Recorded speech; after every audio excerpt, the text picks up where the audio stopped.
Beware Bitcoin holders, because Bitcoin is going to $40,000 within the next few weeks. I'm seeing fractals like this all over X calling for us to follow along perfectly and calling for Bitcoin to go to $40,000 within a few weeks from now.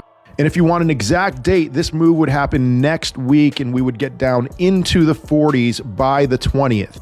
So you might be asking me, Alex, do you think this is really going to happen? No, I don't. All throughout 2025, I was bullish, but I wasn't a moon boy. And the reason why is because of the economic environment that we were in. It was not favorable to having this massive blow off top that would knock your socks off and make all your wildest dreams come true. We were in a phase of quantitative tightening. Interest rates were super high. I mean, they're still high, but they're coming down. The macro environment was not favorable in 2025 to this big blow off top in Bitcoin and altcoins. But on the positive side of that, here we are in 2026 and the macro conditions are improving. They are becoming more favorable to eventually there being some kind of big risk on activity where crypto does very well. So my mindset heading into 2026 is that the table would be set in the first quarter of this year for something like this to look like it was going to happen, and then the price was going to zig when everyone was expecting it to zag.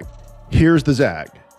Bitcoin, $40,000, following this fractal perfectly. The cycle repeats over and over again, even though the macro environment is entirely different. And wouldn't it be something if Bitcoin just did the opposite of what the masses were expecting them to do? Maybe even it would follow along this for a little bit and then just bounce right off of this level, and then we wouldn't be seeing this anymore.